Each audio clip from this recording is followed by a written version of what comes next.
Bismillahirrahmanirrahim. Assalamualaikum warahmatullahi wabarakatuh. Sahabat yang dirahmati Allah Subhanahu wa taala. Berjumpa kembali dengan saya Imam Muslihin, dan pagi yang cerah di bulan Syawal ini, izinkan kami untuk melanjutkan kajian kami tentang amanah-amanah Ramadan. Baik, pagi ini kita sudah sampai di amanah Ramadan yang keempat. Apa itu amanah Ramadan yang keempat? Yaitu makanlah makanan minuman yang halal dan thayyib. Sahabat yang dirahmati Allah Subhanahu wa taala, jadi di antara kemuliaan umat Islam adalah Allah Subhanahu wa taala muliakan makanan dan minumannya. Jadi tidak sembarang makan dan minuman itu boleh dimakan oleh seorang muslim, tapi benar-benar sudah diverifikasi dan sudah dipastikan kehalalan dan kethayyibannya, ya. Nah, apa kolerasi daripada makanan yang halal dan thayyiban dengan amanah Ramadan? Sahabat yang dirahmati Allah Subhanahu wa taala, kita tahu selama kita berpuasa apa yang kita lakukan, yaitu menahan diri daripada makanan dan minuman, ya. Meskipun ketika kita berpuasa, meskipun itu makanan dan minuman kita sendiri, ya. Dan meskipun makanan dan minuman yang ada di rumah kita adalah makanan minuman yang benar-benar halal dan thayyib, ya, yang baik, yang menyehatkan bahkan. Tapi apa? Tapi oleh Allah Subhanahu wa taala lewat amal ibadah puasa ini kita disuruh untuk menahan sampai 14 jam. Padahal itu makanan kita dan makanan yang baik, makanan yang halal dan thayyib. Ya, logikanya adalah itu makanan kita sendiri dan jelas makanan yang halal dan thayyiban, itu aja kita dilatih untuk menahan diri, untuk tidak memakannya, tidak mengkonsumsinya, ya, ketika kita sedang berpuasa. Nah, di antara pelajaran iktibar yang mesti kita ambil di sini adalah terhadap makanan kita sendiri yang halal dan thayyiban saja kita dilatih untuk menahan diri, untuk tidak makannya, ya. Karena kalau kita makan saat kita sedang berpuasa, puasa kita akan rusak dan batal. Apalagi makanan dan minum yang haram. Oleh karena itu ada satu pesan tersirat dari amal ibadah puasa Ramadan ini, yaitu apa? Jagalah makan dan minum, ya. Kalau ada makan dan minuman yang haram, tinggalkan. Yang syubhat, tinggalkan, ya. Nah, oleh karena itu sahabat sekalian yang dirahmati Allah, oleh karena itu di antara amanah Ramadan, dan kita sebut ini adalah amanah Ramadan yang keempat di sini, adalah makan dan minum daripada rezeki Allah yang halal. Sahabat sekalian yang dirahmati Allah Subhanahu wa taala, berkaitan tentang hal ini Allah Subhanahu wa taala telah memberikan kita petunjuk di dalam Al-Qur'an, surah Al-Baqarah ayat 168. Bismillahirrahmanirrahim. Ya ayuhan nas, wahai sekalian manusia, kulu, makanlah, mimma fil ardi, dari rezeki-rezeki Allah yang telah Allah hamparkan di muka bumi ini, halalan, yang halal. Apa itu halal?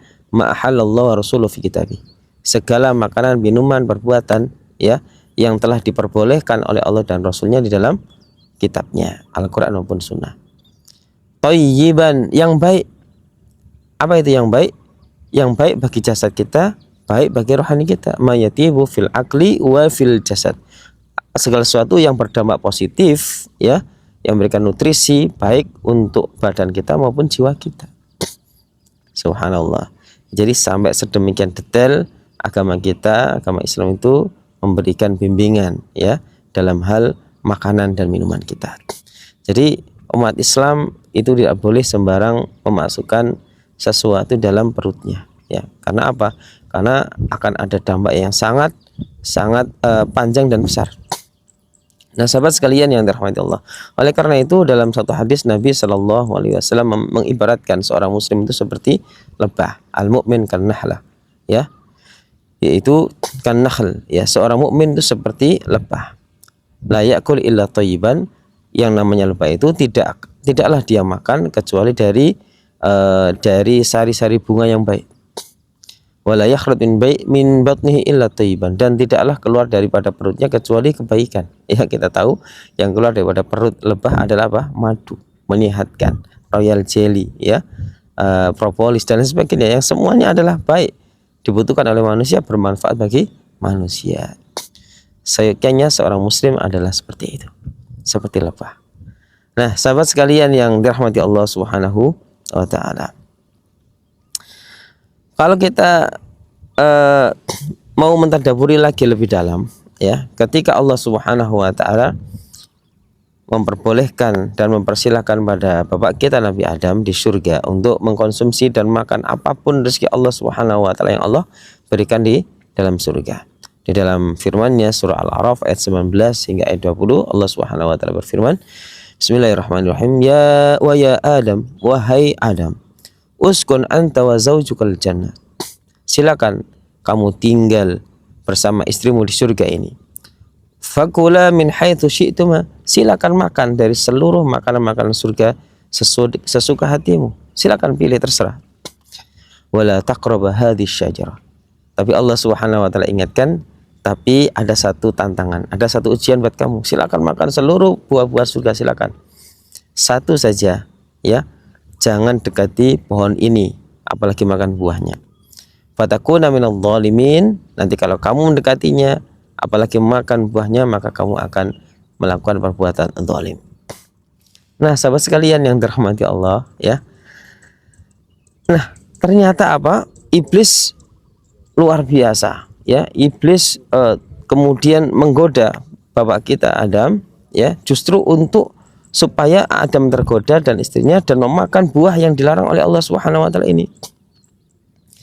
Fawaswasa lahuma syaitan, maka syaitan pun mulai membisikkan dan menggoda, ya. Liyubdiya lahuma ma wuri anhuma min sawatima, untuk menampakkan auratnya, ya. Dan iblis pun mulai melobi Adam.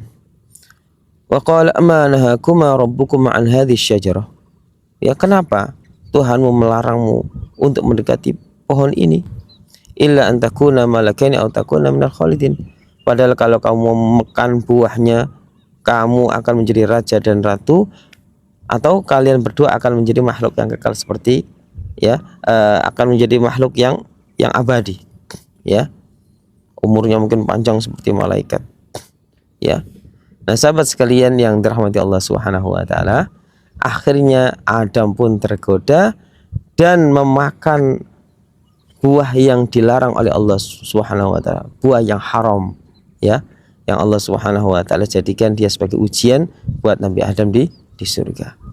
Akhirnya apa? Tersungkurlah ayah kita Nabi Adam, ya. Dilepaslah pakaian kemuliaan dan kehormatan yang Allah sebelumnya berikan pada bapak kita Nabi Adam dan ibu kita Hawa, dan bahkan Nabi Adam pun terusir dari surga. Begitu besar sekali akibat, ya, seorang hamba yang tergoda oleh syaitan, ya, kemudian memakan rezeki yang tidak halal dari Allah Subhanahu wa taala. Nah, oleh karena itu sahabat sekalian yang dirahmati Allah, banyak sekali konsekuensi, ya. Di antaranya adalah bahwasanya Nabi SAW mengatakan apa? Ayu lahmin nabatat min haram fannaru aula bihi. Ya, dalam satu hadis Nabi SAW bersabda, tidak ada satupun daging yang ditumbuhkan dari rezeki yang haram kecuali nerakalah kelak akan menjadi tempat kembalinya. Naudzubillah, ya. Dalam satu hadis juga Nabi SAW pernah disebutkan, thumma dzakara rajul, Nabi SAW menyebutkan seorang sosok laki-laki, yutilus safar, dia safar yang panjang, as'a aghbara, ya, rambutnya berdebu, kakinya berdebu, yamuddu yadayhi ila sama, dia berdoa pada Allah dengan mengangkat kedua tangannya, ya. Seorang musafir, ya, yang sudah berpeluh, ya, mestinya kalau dia safar maka doanya mustajab, ya. Kemudian dia juga mengangkat tangannya, ya Rabbi, bahkan menyebut, ya, Asmaul Husna sebelum dia berdoa. Tentu ini semua menjadi sebab doanya menjadi doa yang mustajab. Wa mat'amuhu haram, tapi Nabi SAW menyebutkan tapi sayang sekali dia makan dari makanan yang haram. Wa mashrubu haram, minuman yang dia minum juga minuman yang haram. Wa malbasu haram, pakaian yang dia pakai juga pakaian yang haram. Wa ghudhiya bil haram, dia dinutrisi dengan nutrisi yang haram. Fa anna yustajabu lahu, bagaimana Allah mengabulkan, ya. Oleh karena itu Nabi SAW pernah berpesan pada salah seorang sahabat, atib mat'amaka takun mustajab doa, ya, wahai sahabat, perbaikilah makananmu, ya, perbaikilah perutmu dari makanan minuman yang syubhat apalagi haram, takun mustajab doa, ya, maka dengan memperbaiki perut kita, kita akan menjadi hamba Allah yang mustajab doanya. Sahabat sekalian yang dirahmati Allah, kenapa doa-doa kita lama tidak dikabulkan oleh Allah, atau bahkan mungkin tertolak, tidak dikabulkan oleh Allah? Bisa jadi karena kita sembarangan di dalam makan dan minum. Mungkin pola makan kita salah. Dalam konteks adalah pola makan yang tidak halal, ya. Oleh karena itu Nabi Shallallahu Alaihi Wasallam berpesan pada kita, ya, dalam hadis yang diriwayatkan oleh Imam Ibnu Majah dan yang lainnya dari sahabat Jabir bin Abdullah, Nabi Shallallahu Alaihi Wasallam bersabda, ya ayyuhan nas, wahai sekalian manusia, ittaqullah, bertakwalah kepada Allah, wa ajmilu fit talab, perbaikilah caramu menjemput rezeki Allah Subhanahu wa taala. Fa inna nafsan lan tamuta, sesungguhnya tidak ada seorang pun jiwa mati hatta tastawfiya rizqaha, sampai rezekinya telah sempurna. Ya, nah ini diantara kenapa orang mati, ya, bukan karena sakit. Orang mati itu karena apa? Jatah rezekinya telah habis, telah sempurna. Wa in abta'anha, meskipun dia berlambat-lambat, ya, atau meskipun lambat rezeki itu. Fattaqullah, maka bertakwalah kepada Allah. Wa ajmilu fit talab, dan perbaikilah caramu menjemput rezeki Allah Subhanahu wa taala. Khudhu ma halla, silakan ambil dan terima dari seluruh rezeki Allah Subhanahu wa taala yang halal.